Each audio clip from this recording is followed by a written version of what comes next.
I recognise and pay my respects to our Aboriginal and Torres Strait Islander elders and communities, past, present and emergent, of the lands of where we are meeting today.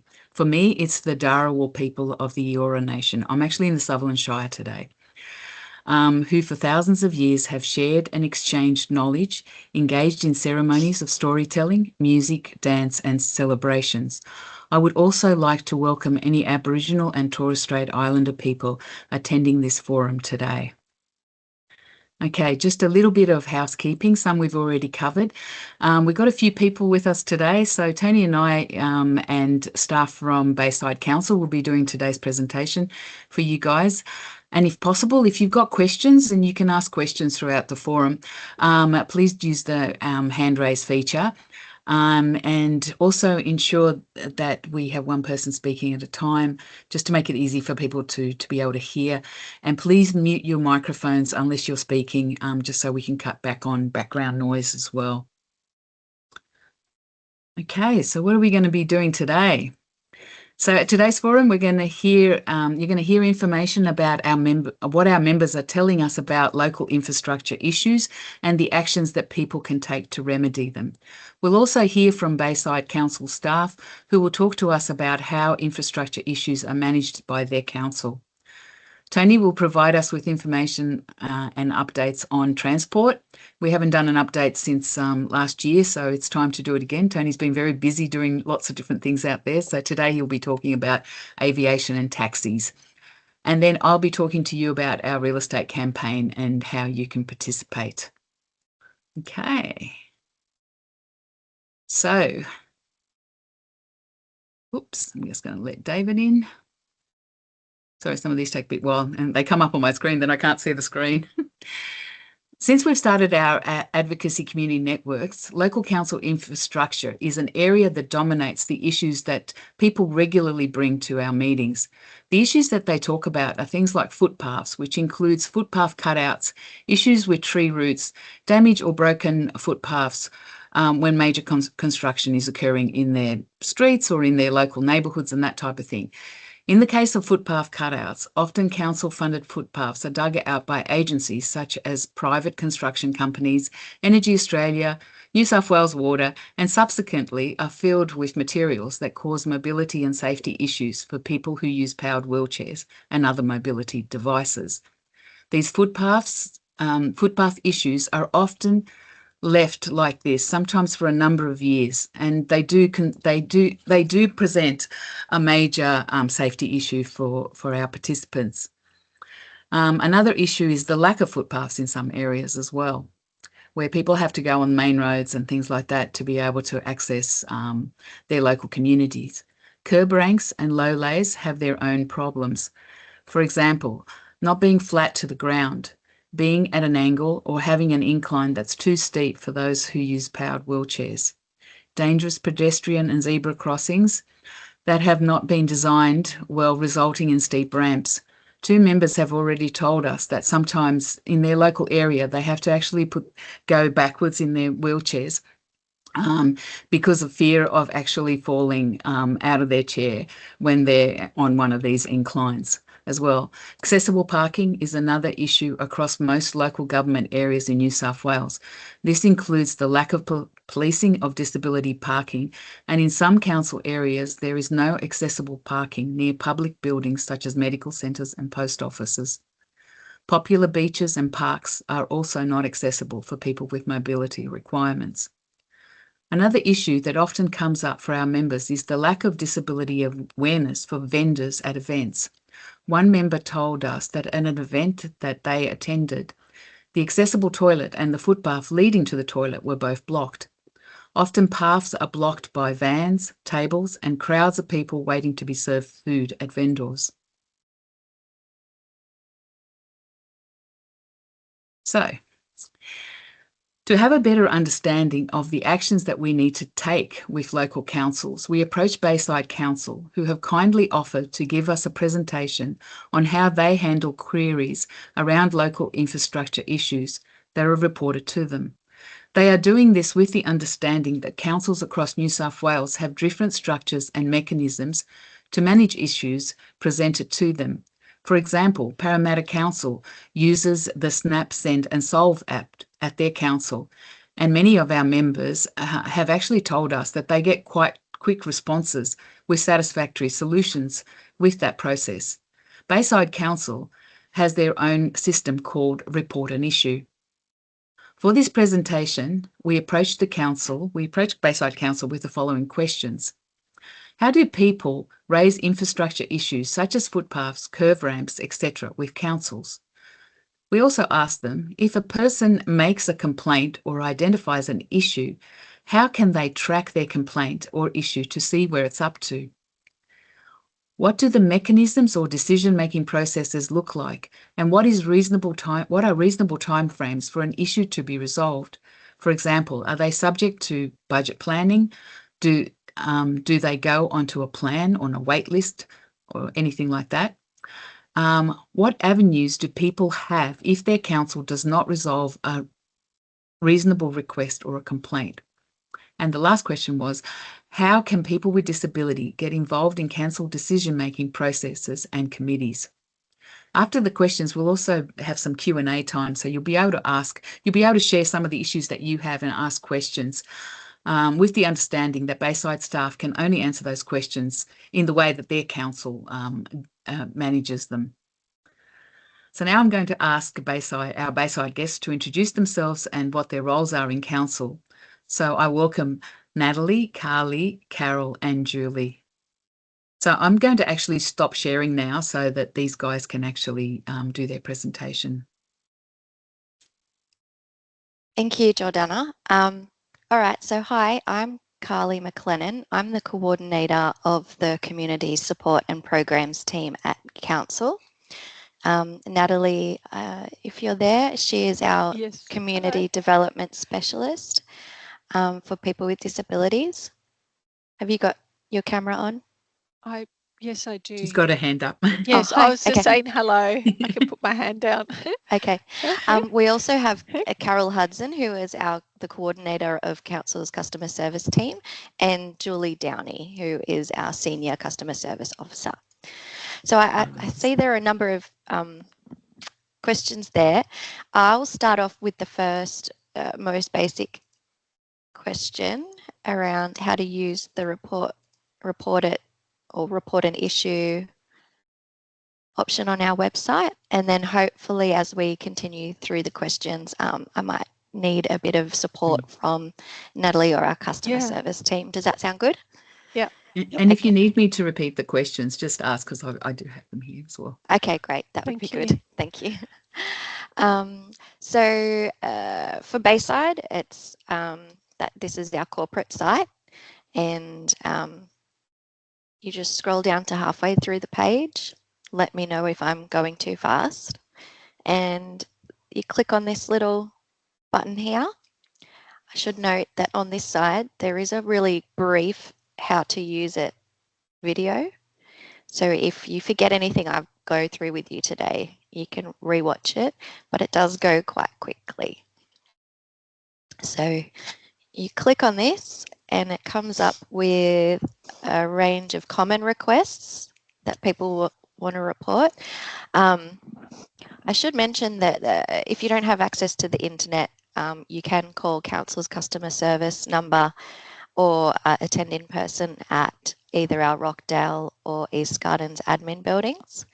But either way, the process of a request for information or for something to happen is relatively the same.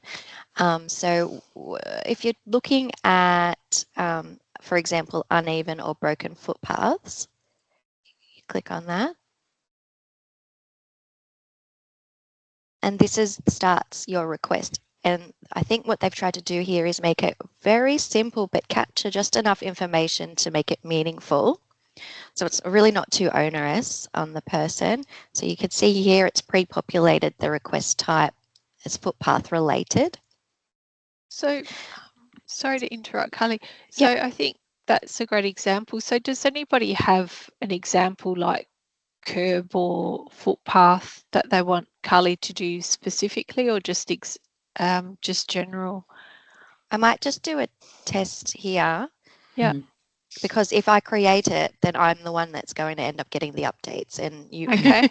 Yeah. Yeah. So, which I would love to get updates. I'm sure whoever is raising the issue would like to get those personally. So throw my email address in here. My phone number. So it says here you do have to provide a name, email address, and phone number. It really just legitimizes your request. You can click remember my details. So next time you go to log something, it will remember it for you when you won't have to type all of that again. And then here we have an interactive map of the Bayside LGA. This is really handy because for people who don't exist within the confines of the LGA boundary, you can double check that you're reporting to the correct council. And I will just say, look, I have a concern about something near my work. Let's scroll in here. Look, I have a concern about a footpath and curb ramp here. You've got something being developed on the corner of Wentworth and Page Street. So you've got new footpaths being put into that, and the footpaths will be a shared footpath between someone who's walking and someone who's using a bike. Yes, that's on consultation at the moment.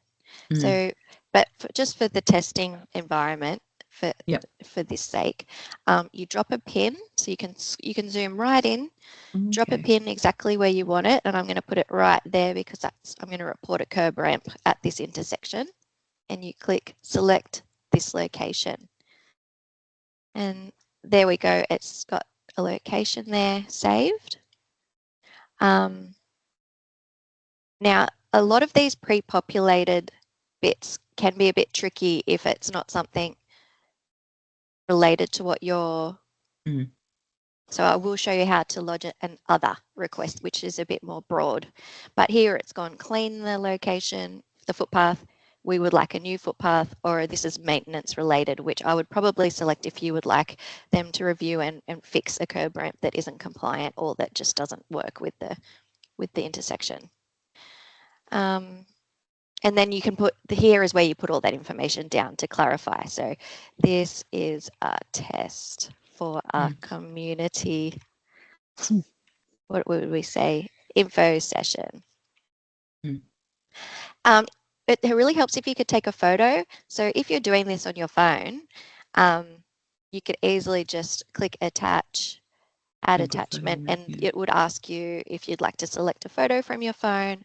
If you're doing it via computer, here I'm just selecting an image from my computer. That's been added. And then we just close that. Now it says, yep, there's one attachment there. That's all good. And that's everything we need. And then we hit submit. Hopefully it doesn't take too long. And you should receive a notification here. Council has received your request. This is your request number. So I would write that down. Carol, I'm not sure, I'm assuming you would receive an email with this number as confirmation. Yes, you would. You'd get the email address you've put into the request. You will get a email acknowledgement as well. That's great. Okay.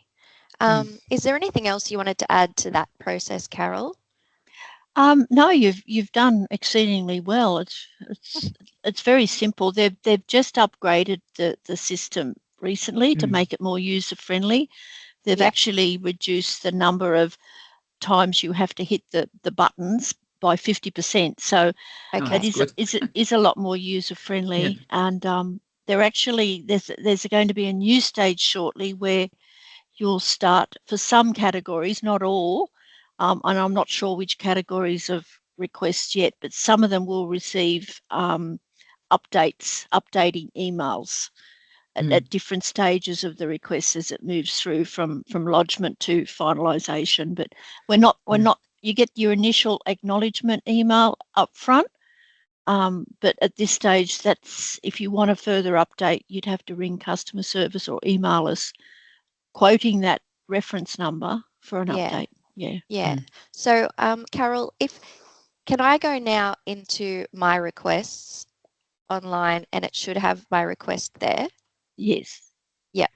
But if you would like an update, is it easier to email or call? Probably call. We generally you could do either. You could do either. Yeah. As long as that number is very important. That customer request number, it's a unique number. As long as you quote that, we can track your request very easily and give you an update or add more information, whatever it is you need. Okay, so the phone number is that 1300 number on our website, and the email address is council@bayside.nsw.gov.au, which is down the bottom. Yeah, here you go. All our contact details are down the bottom, and you just quote that number, and you'll receive an update on where it's at. Carly, can I just jump in? Sorry, it's Julie Yeah. here. Sometimes the pins don't actually come up with an address.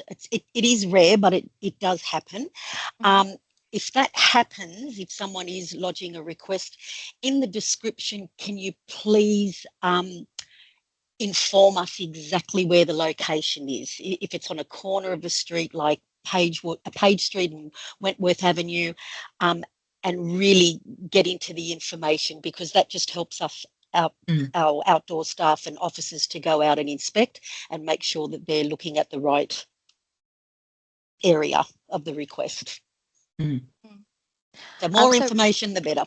Okay, great. And so once that's lodged, I'm assuming that request gets sent directly to the appropriate directorate or business unit team that needs to respond. Yep. Yeah, if they're using Footpath, I think it's Footpath, and I can't actually remember what the description is, but if they're looking on the Footpath one, that will go to the outdoor works team directly.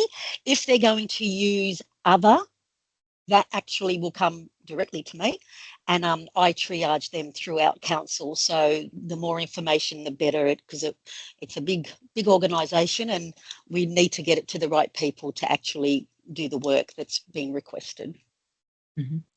And we have developed, in terms of the response times, I'm assuming, Julie, it'd be different. It would vary across the different types of requests.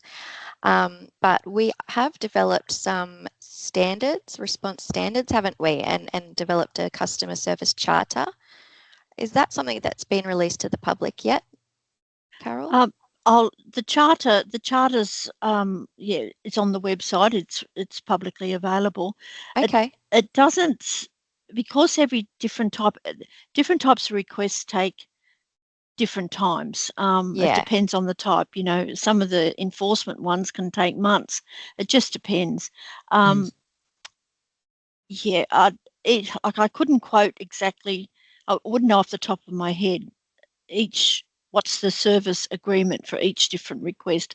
But we can once the request is in the system, we can certainly look that up. We have a due date that it's due by, and if it's not completed by that due date, it starts to escalate to back to the officer, and sends reminders each day that this is outstanding, and they have to do something about it. Like I said, it varies a lot depending on the request.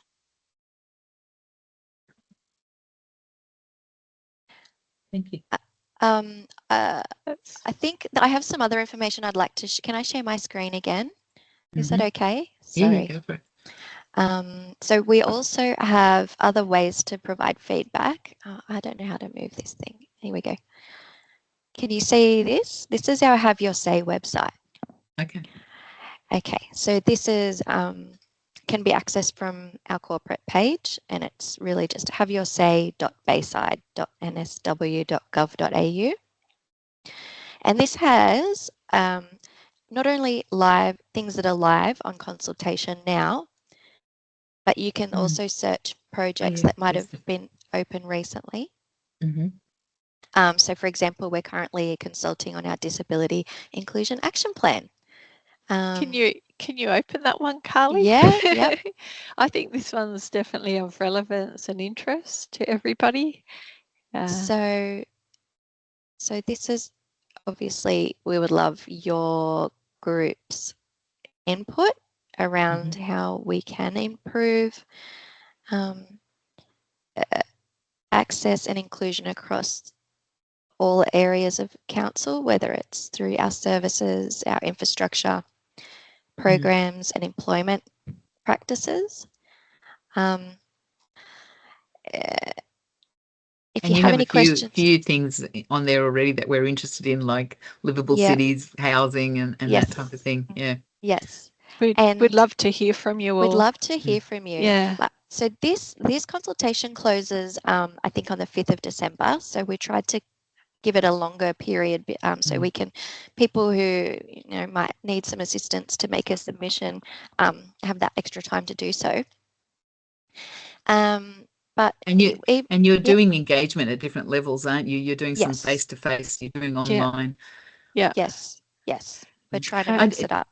Sorry, are all councils doing their DApps at the moment? Or is that quite common across the board? It's legislated that all councils have then reviewed and updated DApp in place and adopted by council by June 30 in 2026, next year. And because it's, it's not just because it's legislated, but it is a 4-year plan. So it's just good practice to give ourselves lots of time to hear from community and involve community in the shaping of the new plan. Fantastic. Good. And people can get any of this information in different alternate formats upon request. So it's not just all online. And we are out and about in community at events, trying to capture ad hoc feedback while we're out and about as well. But anything that you can contribute would be really appreciated. But outside this consultation, I'll just go back to the main page. You can email the engagement team as well as council any feedback, and they'll ensure that outside of these listed consultations, and they'll make sure it finds its way to the right person. And there are some projects on here that fall outside council's remit. So this is external projects, but have an impact of Bayside. So you can often just check our site to see what's on around this area of Sydney. The final thing I want to show you around having your say at council is you can register to speak at a council meeting. So if you go to your council and click on meetings, you can go to attend a council or committee meeting. So if you're finding you've gone through our process, our regular processes, and you're just not getting the result that you want, or you think it's a much larger issue, that maybe it's something that, for example, with footpath cutouts, the utilities company are not filling it and council's not chasing them up to do a better job, and it's all very more complex. Another way to address your concerns is to request to speak to a council or committee meeting. So, and it's just by a really easy form that you can click on here, and you just have to complete it up to before 5 p.m. the day before the meeting. And that's a really easy form too. So if anyone has any questions about that, reach out. All right, I think I can stop sharing. What were the other questions that we needed to respond to? Okay, if for example somebody's put in a request and it hasn't been kind of actioned, what recourse do they have? Is there an alternate body that that they can complain to? Can they put in a complaint to the mayor? How does that process work? Do you want me to answer this one, Carly? Yes, please. Yeah. Yes, please. We have a complaint policy with Bayside Council that if there's 3 categories, and one is service. If you don't get the service that you require, or you think that we haven't been as forthcoming as we should have been, you can put in a complaint, It then escalates to a complaint category in a customer request. That is actually also available on the report it option on the website, but a complaint is generally, they all come, I'm the complaint officer with council, unfortunately, or fortunately, you could look at it both ways. I then triage that complaint and I send it to the manager of that particular department, and they're obliged to investigate the issue and contact the customer with an outcome. So that's an escalation to the norm. The first step is the request for service, is that like the footpath category. The other, that's a request for service. If we don't do what the expectation of the public is, it then escalates to a complaint category and is overseen by the manager. And then if, say for example, you know, we've had situations where, say, a footpath cutout has been like that for many years, sometimes up to 8 years before councils had the ability to be able to do anything about it. And it could be because, you know, there's a private person doing a construction, they wreck the footpath for some reason, but it takes them a very long time, you know, to do their building or whatever. I mean, prime example is here, not that our footpaths are wrecked, but it's taken us a long time to do our renovation. So, and I can see those things happening. What recourse do people have in those types of situations where it is taking a really long time and it means that they can't freely go, you know, from their house to work, for example, or something along those lines? That's a difficult question to answer. I mean, again, it would go to the manager and try and sort the problem out. And sometimes the time frames, unfortunately, if it is a construction site, they are obliged to ensure pedestrian safety at all times. We can always get our compliance officers to attend the site in a development area and make sure that's happening. But you do get times where things do take a long time, unfortunately. I would just say you just continue on the complaint with council, or you can go to your local member for representation if you want. I'm not, you know, I would try and work it out with council first before you go. And I'm sure the managers and the executive here at council will do everything as possible to try and help. Maybe could I add to that too, with the new report it template, if you identify that there is a hazard or a risk, it'd probably be good to state that there's a hazard, you know, or a risk at the start. I'm pretty sure people would do it, but that way that can be assessed, you know, at the start. I agree. If you make it clear that it is a safety or risk hazard to the community, just to anybody in the community, everybody's important. It should be stated in the request that, you know, you want quick action.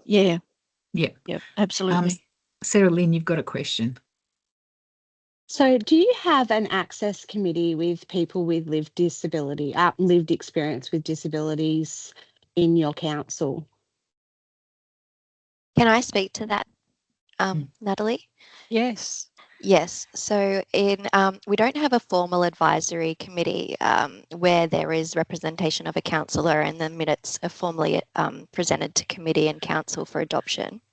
But we do have a DAP working group.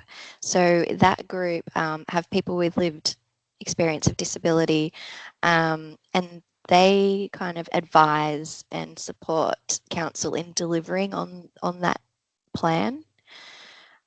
So with this new iteration of the plan, we will be going back out to community and recruiting for that group. Okay. Tony's got his hand up. He's a member of our DAP working group. I've got a question for you guys. I noticed, well, two questions actually. First one is, when you were describing about registering to attend a meeting, is there an option to attend online, or must it be physically rocking up for the council meeting? I believe that you can choose to join online, but are you across this, Carol? I don't want to misspeak. Yeah, no, I'm not sure either. Did you have some info, Julie, on that one? I'm pretty sure you can attend on some Teams forum. I think it's actually Carly or Natalie, when you access that page on the website where you can put in the form, I think it actually says it on there that you can I can attend the have a meeting look. on Teams. Yeah. Okay, thanks for that. One Yeah, last that's good to quick know. question. This, and I'm sure this happens to virtually anyone in a wheelchair, but every now and then you're going along your footpath and a car will be parked across Oh, We got across, yes. and that requires you to sort of deviate. You've that's got to a good go question. onto the, take a driveway, get onto the road, and then get back up. Just wondering what the general procedure is if that happens, because and sometimes it's serial people that you go that way and they're always parked in that. There's one at the front of our workplace, Tony. Does it Yeah. every day. I've So been what- looking at it going, I should report this to council. I mean, So what look, can you can use that same reporting process, Tony, especially if they're repeat offenders. But we could also approach Natalie and I around working on an awareness campaign, because maybe those people just don't understand that I'm they're sure that actually might not be the case. supposed to be doing that. No. It's You- illegal. Yeah. As Carly said, you can report that, but you use the category illegal parking, and that will go directly to our enforcement team, our rangers, and they will attend. They may not be illegally parked. They may just. Oh, do you mean the fact that it's blocking the If it blocks the it. footpath? If it blocks you can't park your car across the footpath, even if you're the owner of that property. Yeah, If right. you nose your car in and across the footpath, that's illegal, and they can be infringed, like given a fine for that. What's the fine in terms of? I don't know in dollars. It wouldn't be That's fine. cheap. Yeah, it wouldn't No be worries. cheap. Yeah. I agree. It sounds like it's probably a bigger awareness campaign too. So we're also happy to raise it at our other meetings with our counterparts in other councils, because I'm pretty sure that doesn't happen just in Bayside LGA. It's probably part of a bigger campaign. We also observe it too, so we'd be happy to raise that with the appropriate people. Natalie, do you want to tell us about your position and how that works within council as well? Because a lot of councils might have a shared position that's like yours, or it might have a position that's specifically like yours. Yeah, so I can just talk to mine, and Carly, feel free to add as well. So within Bayside Council, my title is Disability Specialist. So I'm pretty much all things DIAP, Disability Inclusion Action Plan. I sit within the Community Life team. So we have a positive ageing specialist, a cold specialist, a First Nation Aboriginal specialist. We've also got other team members. So we do crossover. Is what else to add, Carly? I think. Look, at the moment, Natalie's position is part-time. She's officially 2 days a week, but she spreads that out over 3 occasionally. So we get a lot out of Natalie, but that is why her position in this council is really just focused on the DIAP, because it's such a large piece of work in itself. And then some of our other team members, for example, our positive ageing specialist, can sometimes pick up some of those other access and inclusion priorities along the way, or myself. So yeah, between the team and Natalie, we get things done. Yeah. But so in terms of our team, we are all about information provision to the community, advocacy on behalf of the community, supporting advocacy efforts. We More often than not, we do this through networks and interagencies, supporting those or co-convening those. Program provision, so events and programs that support community. And I think they're the main things that, and research and planning, social planning is a function of ours as well. Cool. Chris, you have a question. Thanks, Gordana. Natalie, when you were talking about that awareness campaign about setting it up, I'm very interested. How do you police it? Because you talked about LACs have got to do it, but where does the jurisdiction say rangers have to police it? Is that something that needs to be legislated, or is it something higher up that needs to be enforced first, or how does it work that way, Nat? Oh, yes. Sorry, in reference to your question, I don't think I did mention LACs need to police it. I think I commented that it sounds like it's an education awareness campaign. So we have, for example, the Disability Interagency, which is a collaborative with other councils. We do collaborate and work together.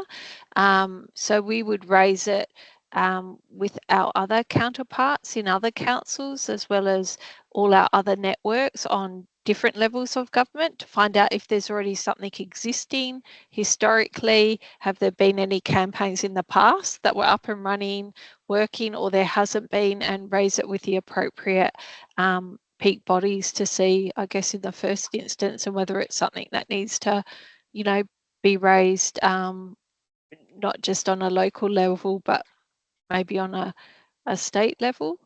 So Great. yeah. I've got another question. I was just specifically thinking about that Wentworth Page Street intersection thing that's being built at the moment. If somebody needed to know more information about that so that they could provide a better, response back to council, I think what a lot of people worry about are the curb ramps going to be the right inclination? Is it going to be wide enough for a person, going in an electric chair, that type of thing. How would they approach council about something like that if they needed to just have more facts and figures and have a look at more detailed plans? Is that possible for something like that? It's only that somebody approached me about this one in particular. Is this, I'm sorry, I'm not familiar with the development you're talking about. Is this a council development or a commercial on council land? I think it's, I don't even know. Is it your council area? Do you cover Wentworth and I've got Page? the link. I think it's on our Have Your Say page. It's on our Have Your Say It's page. on your Have Your Say. Yeah. It's the So cycle. New cycle The path that cycle you're putting thing. in Oh, as the well. Going to shelter Heffron posted Park. Yeah. Oh, okay. So this is, if you can first and foremost provide all your feedback through here, and if you need more information, there should be a contact details on here where you can reach out for more information. Yeah. Fantastic. If not, you go through the same process that we just showed you and it will reach the right people. And then you're usually more than happy to tell you how to find all of that, especially if it's relevant, relating to a development. And as long as it's a council land or council footpath or council road, because quite often we'll get complaints or requests for state roads that we can't support, we can't help with. But if somebody does put in a request about a state road, do you then respond back to them and say, look, this is RTA and you need to contact? Yes. Yes, it's transport. It's Transport for New South Wales now. We'll provide them with the phone number.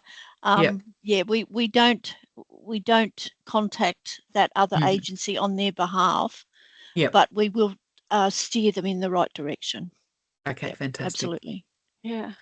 And what about the beaches and that? What jurisdiction does council have for beaches and beaches? We clean the beaches. We have machinery that cleans the beaches. I'd like to think quite regularly, especially in summer. Once you hit the water, though, it's not council. It's good to know. We do provide the shark nets. Yeah, it's maritime, but we do. Council does do the shark nets down at Brighton Le Sands, Botany Bay. They, even though they're in the water, council does maintain them, but the rest of it is maritime. And what about in the water? And what about things like beach mats and things like that? what was it? Beach mats? Beach mats. We- I think they're called Moby mats, are they? Something Yeah, along those lines. maybe it's probably Cully. Would we Yeah, I comment can on talk that? to that. Yeah, I can talk to that. Okay. So that's a great question to ask. Our council is actually quite committed to improving the access along the foreshore, and there was a notice of motion put forward that was endorsed by council that we do our best to make at least one or two beaches fully accessible. And so the first step was that Natalie organised for a beach access audit or assessment. And we had an auditor come in and assess the foreshore from, where did we start? Cook Park or Yeah. Kiama Yeah. Beach, all the way down Vanstone. to Yep. Vanstone. And she did Monterey. put forward to council quite a detailed report of all the opportunities, some quick wins, but also things that might have to be built into longer term infrastructure plans. And that has been provided to our strategic planning and asset management team. And now we're just tracking the implementation of that. As you would know, it's not that easy to find a beach that is suitable and safe for permanent matting to be rolled out. So it's a work in progress. Is that correct, Natalie? Where we're up to at the moment? It is still on the agenda. Yeah. Yeah, it is. And obviously, it's not just a case of rolling out matting on the beach. So the assessment did look at facilities, public transport, parking, hydration stations, everything that's kind of needed. So ideally, we're working towards, being able to have at least 1, 2 as the starting point and improving that. And all teams are engaged. It's a great project, but it's a big project. So it's something that will roll over into our new DAP. However, in saying that, we do encourage people to have their say and have input on that. So we'd really love to hear from anybody who uses our beaches or would like to have more access to our beaches. Again, the DAP or Have Your Say is an opportunity, to have input into that as well. I think because one of the things that's come up in one of the other groups is who's going to manage the maintenance of that equipment, like the Moby mats and that going forward. So that might be something that you guys might need to think about as well, because it has come up as an issue. We're already, that's already on our radar. Yeah. Thank you. Yeah. Okay. All right. I feel like, have we taken up too much of your time, or have you been getting a lot out of really this? Yeah. Oh, good. Any questions? Anybody else? Yeah. Does anybody else have a question? And happy to hear from anyone. Chris, I don't know if I did answer your question completely, but Gordana, you've got my contact details, so I'm really happy for you to share them.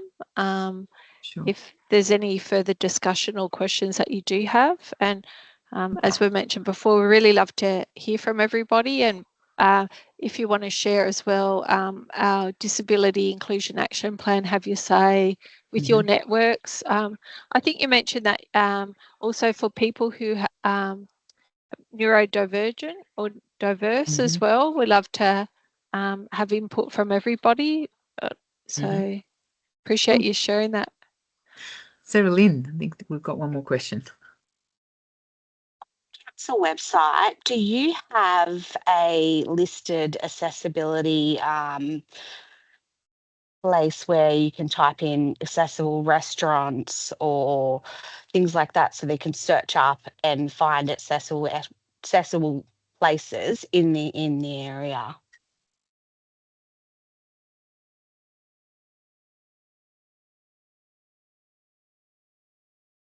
Not that I'm aware of. Kind of more like what you might have, say, at Waverley Council for Bondi Beach.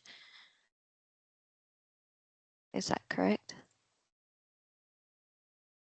Are you, sorry, Sarah Lynn, are you asking specific to Bayside LGA? Yeah, specific to Bayside, yes. No. We No. don't. We have only mapped our mobility parking spaces and our accessible toilets. Yeah, National Public Toilet Map. But would you guys come out if there is an accessibility issue, say at a restaurant where somebody's like blocking like for example, blocking a toilet, like the disabled toilet, or with tables and stuff like that? Would you go out and talk and provide some awareness training for that type of thing? Yeah, if it's on an ad hoc basis, for sure. But we have a business development officer in that we're working with around developing a resource, like a good business guide to make sure that you think of all of these things and a bit more aware. And then we're going to set, once we've developed that, we're going to share that through the local chambers of commerce. But if any particular business has been identified as maybe needing to, could do with a chat around inclusion, I would be happy to do that. I just found that when we had a wheelchair basketball tournament up here, and the people who came wanted to know what's an accessible restaurant to go to. And because they actually looked on our local council website to see if there was a list. Because that's a really great thing for tourism, someone to be able to just type into council and get areas that they can go to that are accessible. So just having the information out there. Yeah. I think it's a great project that we could probably look at including in our next DAP for sure. Yeah. And maybe working with what's it called, Tourism New South Wales, or one of those. I find Google Maps is often a good source for that sort of information. Personally, you can, because I'll do reviews and then you can go to the actual site and then there's often lots of photos. I find Google Maps quite helpful in that regard. I've gone down this road before when I worked at a different council, and you're right. Instead of duplicating something that's already in existence, like Google Maps, why not partner with them to build on the information they already have on those businesses? So yeah, I think that's why we didn't end up creating our own map.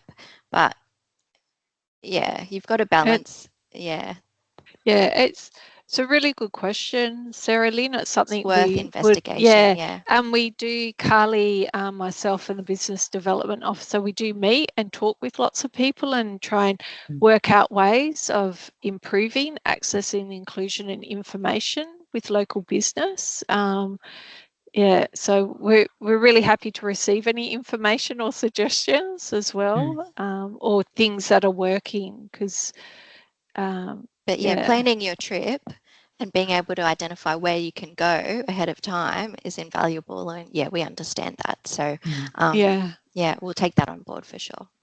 And I guess we're also mindful that we can say that something is inclusive and accessible, and then some well-meaning person may change the table arrangements and it's no longer inclusive and accessible. So we're really mindful that when we say something is accessible, it is as well. So but for example, our libraries or some of our council places, we can feel confident in saying that they are accessible, and some more permanent building places, but some of other businesses we don't have as much say. So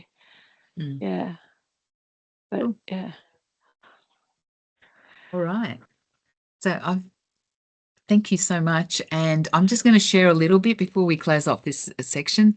So you can see what we've done on our website as well in this space. So I'm going to go back to the,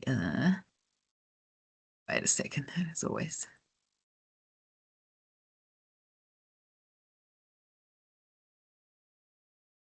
Takes a little bit of time to load up. Okay.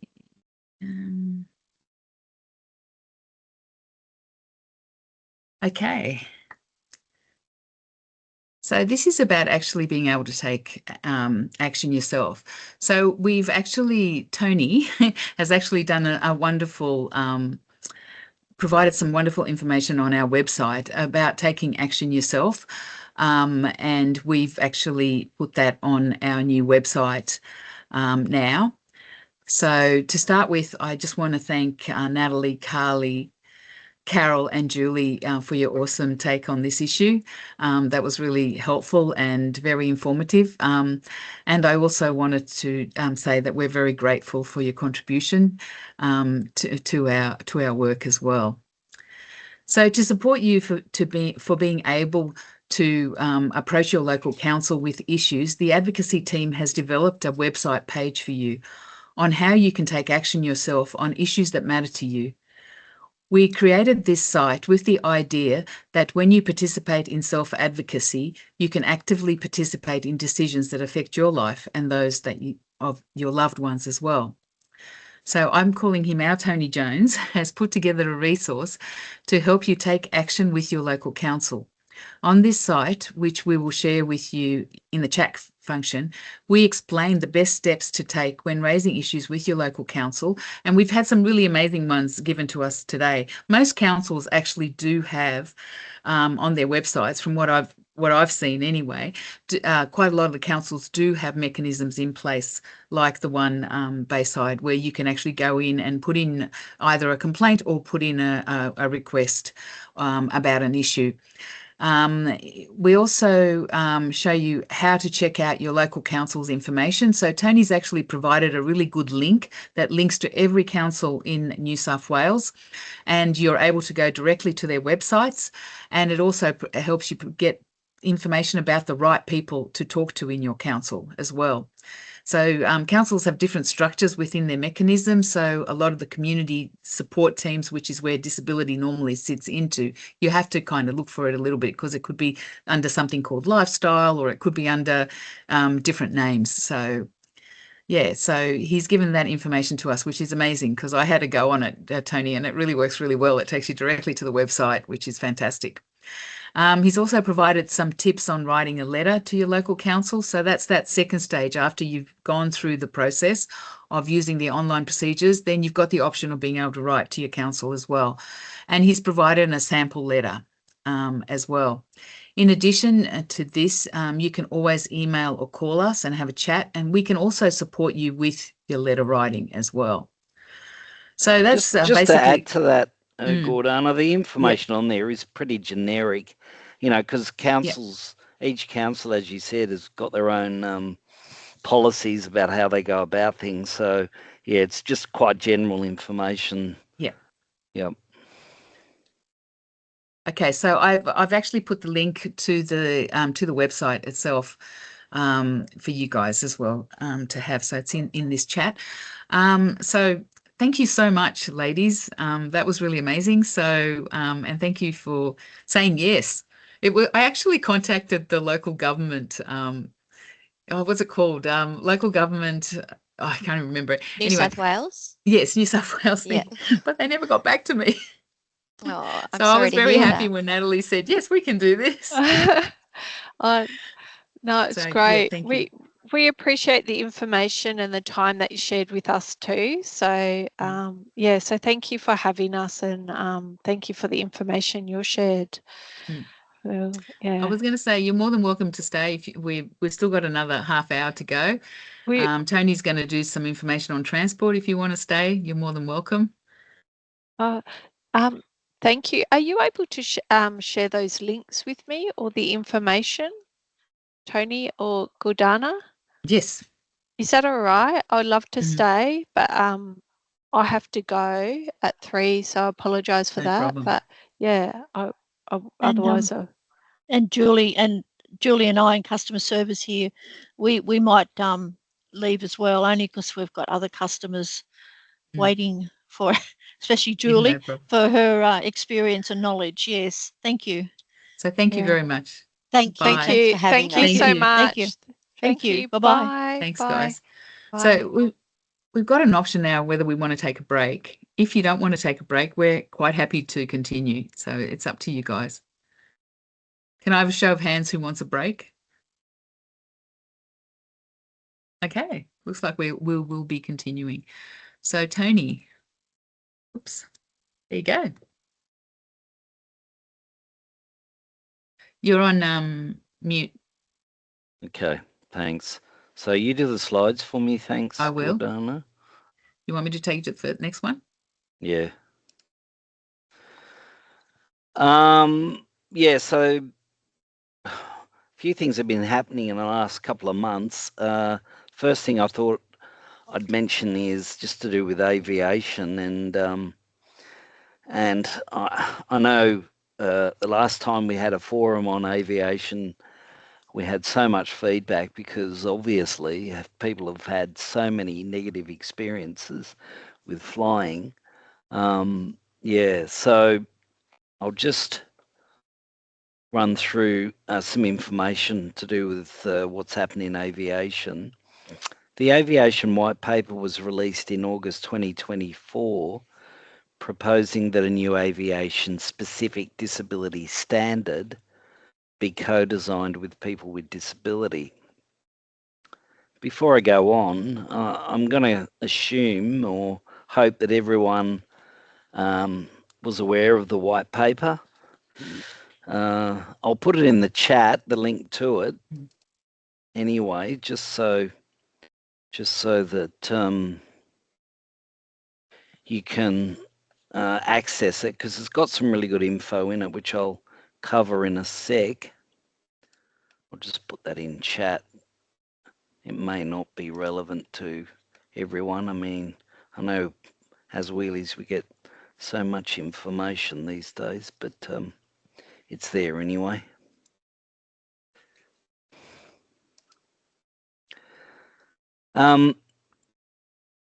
So that white paper has put forward some positive changes that will go towards improving travel for people with disability. So in response, a steering committee was put together, which involves PWDA, that's People with Disability Australia, AFTO, that's the Australian Federation of Disability Organisations, and the Justice and Equity Centre, which used to be PEAC, along with the Federal Department for Infrastructure, Transport, Regional Development, Communications, Sport and the Arts. That's the federal department responsible for air travel. So that's the steering committee that's been put together. And on the back of that, 3 workshops were held across July and August, involving a good representation of disability organisations and people with disability themselves. Each workshop covered a different area of air travel. So the first one being around planning and booking a flight. The second workshop was everything to do with being on the plane as someone with a disability. And the third workshop was all about being at the airport, arriving and departing. Just let me scroll down. Apart from the aviation disability standard, there were quite a number of other important changes announced. And just bear with me as I go to that document now. I didn't put them in here. I just thought it may be too much information to share. And yeah, so some of the other initiatives require airlines and airports to coordinate their actions in assisting people with disability, require airlines to offer passenger assistance profiles. So that is, you know, Just lost it. Sorry, guys. And I'm sure that, you know, people are fed up with having to share that information every time they book a flight. So these profiles would allow you, the airlines, to be able to store that information so you don't have to keep going over the same issues every time. Review airline policies that limit the number of passengers who require assistance. Review industry compliance with the new disability standards. Produce user guides that outline legal requirements for airlines and airports under the Disability Discrimination Act, and improve remedies for damage to wheelchairs and other mobility devices. I mean, how many nightmares have people experienced where they've had a damaged chair after a flight? You know, we seem to hear that all the time. So these are some of the steps that they've outlined in the white paper. Yeah, so I'll just go back. The department will publicly track the implementation of the white paper initiatives and publish annual status updates, and the government will conduct a formal evaluation of the white paper in 2029. So, all of those measures will be taking place. It'll just take a bit of time for them to be implemented. So if you just want to go to the next slide, thanks, Gordana. So there's been some changes in the wheelchair accessible taxis, and again, as I'm sure everyone on this call knows, that this has been an issue for ages for anyone relying on a wheelchair accessible taxi. I'll just go back to my... So just to give some context to these changes, this goes back to 2023 and 2024, when you might recall there were a number of roundtables in Sydney and regionally involving all stakeholders to talk about all of the issues people are experiencing with wheelchair accessible taxis. There was also a period of submissions, and I know we wrote a submission, and as did a number of other organisations.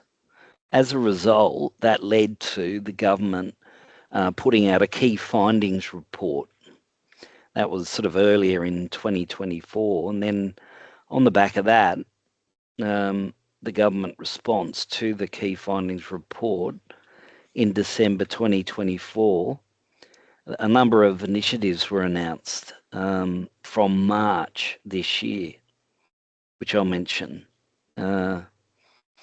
So first of those was a WAT operational support grant, and as well as an increasing money for a no interest loan to operate a wheelchair accessible taxi. And then from August 6, 2025, what they did was provide further info on that, on those programs. So the WAT operational support grant program provides a grant of $2,500 for eligible wheelchair accessible taxis and operators, and it's to offset the costs to operate and maintain a WAT on the road compared to a standard taxi. So a total of $2 million has been allocated for that grant in 2025-26 with 2 rounds of funding. So the first round's open, and then they're going to open a new round early next year. And so far, there's been 60 applications for that one, and that's open until December. Apart from that, I mentioned the WAT loan scheme. So the latest round of the loan scheme is now offering up to $125,000 in interest-free loans to cover the cost of purchasing, modifying and or retrofitting a vehicle to make it compliant. And that was just open for a couple of weeks, and there were 40 applications to that one.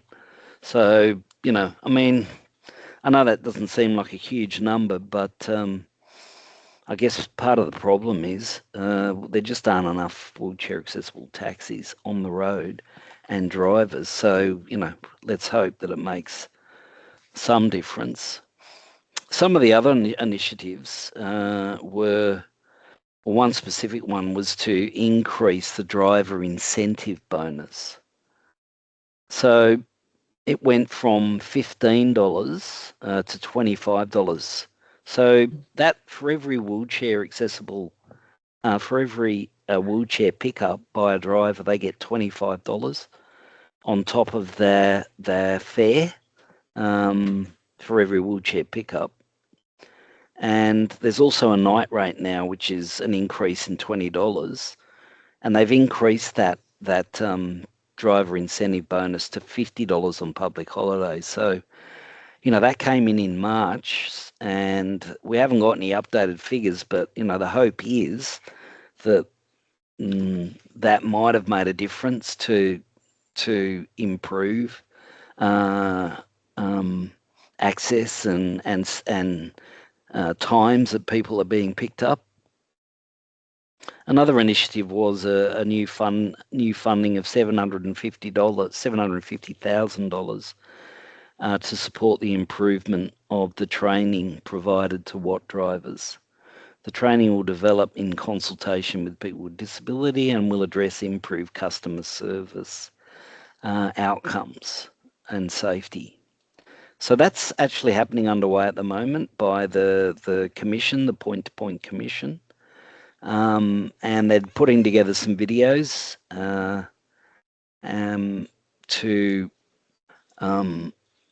that are aimed at drivers, and we've done some advocacy in this area. We want this training to actually be mandatory for all drivers. Yeah. So now the other thing I'll say is the legislative changes to be pursued to secure long-term funding for ongoing reforms.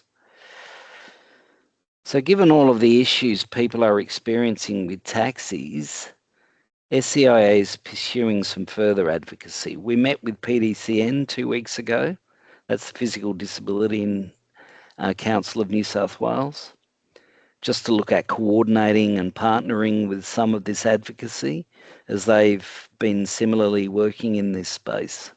Both organisations are part of the Accessible Transport Advisory Committee, so that's like a forum that happens 4 times a year, and it's facilitated by Transport for New South Wales, and they just give they consult with disability organisations on all of the projects that they're working on, just to try to improve accessibility.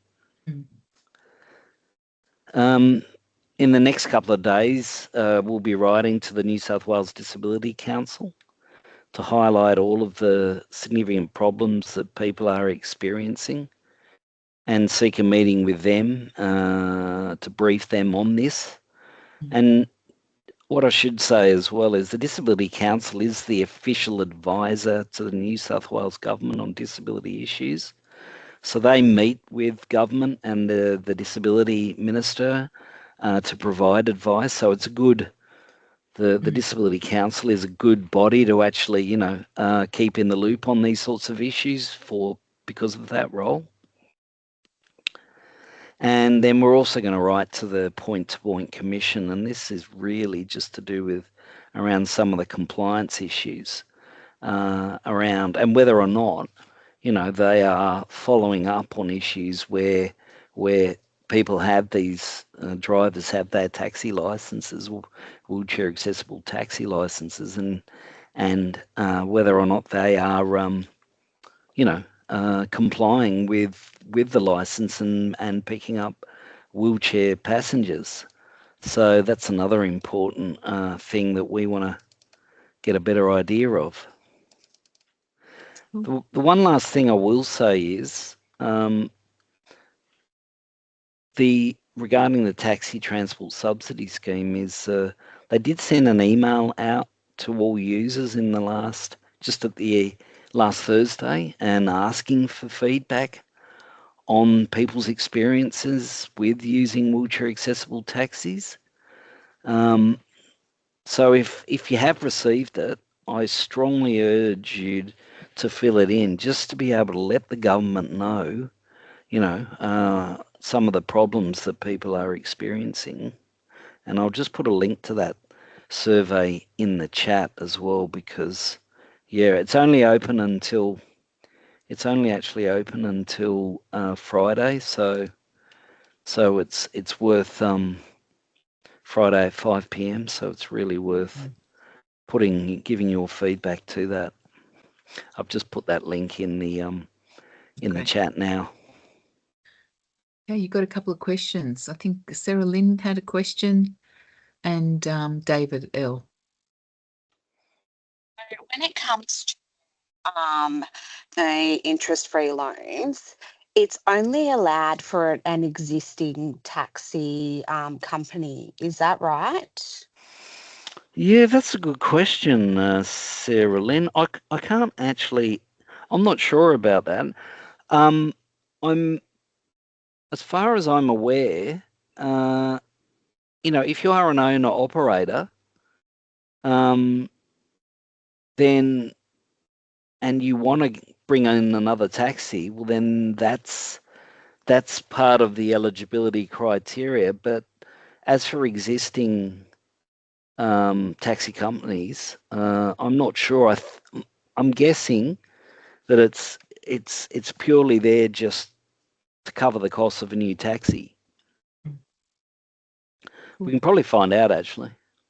I can get Just, back to you possibly. And also, is there, like, I've had big conversations about this because there is a big area around Mid-North Coast that don't Yeah. actually have a wheelchair taxi at all in those outer towns. Yeah.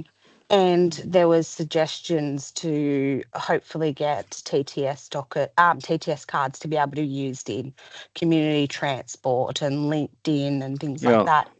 Is that a possibility to bring up? It is, and that's one thing in Yes. our advocacy we put to them, because there was a report that came out in 2020, and two important elements to that was where there are regional areas where they don't have wheelchair accessible taxi, that community transport be allowed to be able to provide taxi pickups. And the other one, the other important element to that was also to open up the subsidy to book and ride services as well. So, and that may not solve issues for wheelchair users, but if you can transfer in and out of a regular car, it would benefit as well, because you'd be able to use your subsidy through Uber or some of the others. So that was a recommendation. The government just hasn't followed up on it.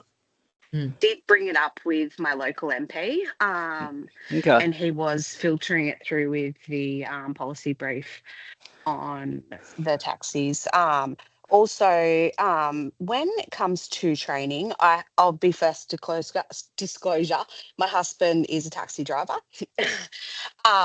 and he actually does a little bit of training, and he gets his trainees to get into a wheelchair in the back of the car, so that they can actually understand what it's like, because it is very different to just driving in the car.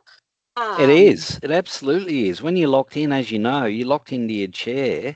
Even, I mean, you can be as firm as locked into a back of a wheelchair accessible taxi, but it's not like sitting in a regular seat, is it? Because you do tend to feel the bumps and the sways, and more than you would just sitting in a regular chair. So yeah, I get that completely. And I also do want to say that I think the extra subsidy for drivers is helping. I'm knowing on the other side, because I'm seeing how many more my husband is actually doing. Yeah. Which I think's fantastic, and I know his colleagues are very, very much the same as well. So I feel like that is a really positive change for New South Wales. Fabulous. Yeah. Thanks. Who else? David. Tony, I've got two questions. One is, I feel very well supported of Corrie with my wheelchair taxis. They're excellent. They come when I call them. I have my regular drivers, everything else. But the other thing I was going to ask was, is there any money set aside to update or renovate my own vehicle, which is also suitable, my chair? So your own private Yeah. Wheelchair accessible vehicle? Yeah. No, unfortunately, at least this 15 million that they've announced is specifically aimed at wheelchair accessible taxis. yeah, it's not for people's own vehicles, unfortunately. Right. What was your other question? Sorry, did you have a further one? No, it's just that I live in Port Macquarie. I've got to say, Yeah, the service I get there is excellent. yeah, yeah. There are some really good drivers around. You know, there are, and they should be given better incentives and support, because you know some of the good drivers, they pick up many wheelchairs. Yeah, I mean, some of the vehicles need upgrading. yeah, true. Some of their shock absorbers are a bit wanting. Yeah. But Well, it's pretty good. when it was deregulated, I mean, there was a time limit of 10 years for wheelchair accessible for all taxis, actually, including wheelchair accessible taxis. But once all the deregulation happened, that there is no minimum time now for taxis in terms of the years on the road. So, yeah.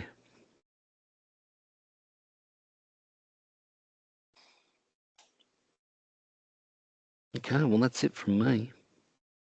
Gordana, you're on mute. I was just saying thank you, Tony, several times there to myself. No worries.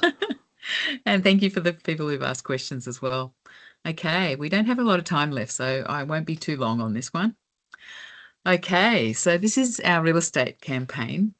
I'm now going to go and give you an update of what we've been doing in the housing space, but also talk to you about our real estate campaign. So our advocacy team, which is myself, Susie, and Tony, plus all the volunteers that we've got out there who are working on some of these policy areas as well, has been working on a number of systemic and big picture housing issues for a while now. So we've done things like we've written and provided recommendations to ministers and departmental heads about housing. We've gone to meetings that they've invited us to tell them about the issues that our community is having in this space. We're also part of the Building Better Homes campaign to advocate for the National Construction Code Silver Standards to be implemented in New South Wales, because New South Wales and WA are the only two states at the moment who haven't implemented this. We are also meeting with local councils to share our findings and to talk to them about the housing needs of our community members. So we've started in the Eastern Sydney area. So we've spoken to Sydney City Council, we've spoken to Waverley Council, we've got a meeting with Sutherland Council coming up, and we wanted to sort of start in this area to see what kind of response we would get, and then expand it into other areas while the DAPs are being developed, because we think this is probably the only opportunity we're going to get until 2030 to be able to have any kind of influence in local councils when it comes to new development, but also when it comes, we want them to talk to people when they're doing redeveloping or renovating their homes as well, so that they can actually talk to people about thinking about accessibility as they age as well. So it's a little project we've got. We've got a couple of community volunteers who are working with us on that project. At the moment, it's a lady called Sarah Chesterman and myself, and we're also looking at possibly involving another volunteer from Sydney as well. On top of this, we're also wanted to do a grassroots campaign to involve our community, plus also our advocacy network members. And this is the real estate campaign that I'm going to be talking to you about. So the campaign is called Check It, Snap It and Share It. And as you may have already seen this, because we've advertised it quite a lot on social media sites. We've had quite a lot of people linking into the site to have a look at the campaign. So that's a really good thing. So in this segment, I'm actually going to be going through the campaign and what we're asking the real estate agents and how you can be involved as well. So this campaign came in response to members telling us about how frustrating it was to find accessible property to buy and rent. The campaign asks real estate agents to notice and to document access. It is a very simple campaign, and will not place a lot of burden on real estate agencies, but will make a difference to people with mobility issues or requirements. The premise of the campaign is that accessibility does not have to be difficult. Our members tell us that they just want to know that they can get into a property. So basically get in through a door into the property itself. So what are we asking the real estate agents to do? We're asking them to check access to all new properties. Can a person in a wheelchair access the property through the front or any other door? We want them to actually, for every new listing, to document and photograph the place. We want them to photograph the approach to the front door. Is it clear? Is it level? The entrance itself, is it step-free? The door, is it 82 centimetres wider or more? And we want them to share it. So share accessibility information with new buyers and renters with mobility requirements. In that way, what we're asking is the agencies to do the following: to include access information clearly in their listings, to highlight that accessibility information is available upon request, to use accessibility filters on platforms like realestate.com, which actually does have accessibility features. Domain doesn't, but we're working on that as well at the other end. And to also add doorway and entrance measurements directly onto floor plans where possible. Agents don't have to do all of this. Just one of these will make a difference. For example, even just putting the word accessible information is available upon request and having photos of the entrance and the approach available to send to members by email or SMS saves a person with mobility requirements a lot of time. So what are we asking from our members? So we're asking from our members and our community network members, and also our community and anybody else that might be interested in this, which includes you guys, to commit to visiting real estate agencies in your local area. We want you to take our campaign brochures to your agent and actually have a discussion with them about the campaign and what they can do in order to make accessible, to provide accessible information to a person who has mobility requirements. We want you to give them a copy of the brochure, but also to tell them that this action will only take them about 3 minutes per listing, if that, to actually provide information to somebody with mobility requirements. We also want them to get in touch with us. So if they've already got schemes out there that they're doing and actually providing services for people in your area, like Sarah Lynn knows of an agency who's very helpful and very keen to do something really proactive in the area, we want to advertise them on our website as well. And we also want you to check up. So once you've been visiting them and you've given them the brochure, we want you to come back and have a chat to them in about a month's time to see if they've been able to implement or if they need any help. And the other thing that I just wanted to tell you, you're not alone in this. If you're interested in the campaign, please tell me and I will send you photocopies. I will send you information on how you can do this, and I will provide any kind of support that you might need as well. So after this, we finish this forum, I'm actually going to send this information to you guys to share with your people as well. So, and I've been sharing it on our fellow advocates, and I've been sharing it with the network. So we're getting a little bit of traction, which is really good. So there are people already going out there and doing stuff. We've just started actually talking to our peer leaders on what's the best way to approach this as well. So things are going to start ramping up and start happening in this space very shortly.